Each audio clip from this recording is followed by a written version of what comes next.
कई बार हमें कोई दूसरा दुख नहीं पहुंचाता बल्कि हम अपने दुखों की वजह खुद ही बन जाते हैं। इस बात से हमें खुद को बचाना चाहिए, क्योंकि ऐसा करने से हम खुद को परेशान करते हैं। प्रिय दर्शकों, ज्यादातर लोग अपने दुखों की वजह दूसरों को मानते हैं, जबकि कई बार ऐसा होता है कि हमें कोई दूसरा दुख नहीं पहुंचाता बल्कि हम अपने दुखों की वजह खुद ही बन जाते हैं। साथियों, इस बात से हमें खुद को बचाना चाहिए, क्योंकि ऐसा करने से हम खुद को ही परेशान करते हैं और डिप्रेशन में चले जाते हैं। ऐसा ही एक प्रेरक प्रसंग गौतम बुद्ध का भी है, जो हमें अपने दुखों की वजह खुद को न बनने देने के लिए प्रेरित करता है। तो आइए जानते हैं इस कहानी के बारे में। साथियों, इस कहानी का नाम है अपने दुखों की वजह आप खुद न बने। प्रिय दर्शकों, एक बार गौतम बुद्ध नगर में घूम रहे थे। तभी बुद्ध ने सुना कि उस नगर में रहने वाले कुछ लोग गौतम बुद्ध को बुरा भला कह रहे हैं और बद्दुआएं दे रहे हैं। ऐसा इसलिए हुआ क्योंकि उस नगर में रहने वाले कुछ बुद्ध के विरोधियों ने आम नागरिकों के मन में ये बात बिठा दी थी कि गौतम बुद्ध एक ढोंगी व्यक्ति हैं और ये उनके धर्म को भ्रष्ट कर रहे हैं। इस वजह से उस नगर में रहने वाले लोग बुद्ध को पसंद नहीं करते थे और उनको अपना दुश्मन मानते थे।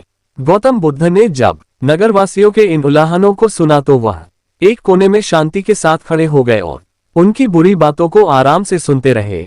इस दौरान बुद्ध ने कोई प्रतिक्रिया नहीं दी। कुछ देर बाद जब नगरवासी बुद्ध को बुरा भला कहते हुए थक गए और चुप हो गए तो गौतम बुद्ध ने उन नगरवासियों से कहा, क्षमा चाहता हूं, लेकिन अगर आप लोगों की बातें खत्म हो गई हैं तो क्या मैं यहाँ से जाऊं?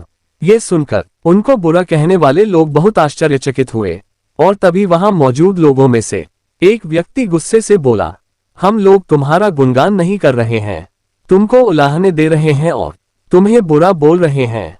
क्या तुम पर इन बातों का कोई असर नहीं हो रहा? उस व्यक्ति की बात का जवाब देते हुए गौतम बुद्ध ने कहा, आप सब चाहे मुझे कितनी भी गालियां दे या कितना भी बुरा कहें, मैं इन्हें खुद पर नहीं लूंगा, क्योंकि मैं जानता हूं कि मैं कुछ गलत नहीं कर रहा। इसलिए इन बातों को जब तक मैं स्वीकार नहीं कर लेता तब तक इनका मुझ पर कोई असर नहीं पड़ेगा। इसके बाद गौतम बुद्ध ने आगे कहा, जब मैं इन गालियों और बुराइयों को अपने ऊपर लूंगा ही नहीं तो ये निश्चित तौर पर आपके पास ही रह जाएंगी और मुझ पर असर नहीं करेगी। प्रिय दर्शकों, गौतम बुद्ध की यह कहानी हमें ये शिक्षा देती है और इस बात के लिए प्रेरित करती है कि जब आप गलत नहीं हैं तो किसी की गलत और निगेटिव बातों का असर कभी भी खुद पर नहीं लेना चाहिए, क्योंकि इससे आप अपने ही दुखों की वजह खुद बन सकते हो। तो साथियों, ये कहानी आपको कैसी लगी हमें अवश्य कमेंट करके बताएं। अगर यह कहानी आपको अच्छी लगी हो तो कृपया आप हमारे चैनल को लाइक, सब्सक्राइब और शेयर जरूर करें। धन्यवाद।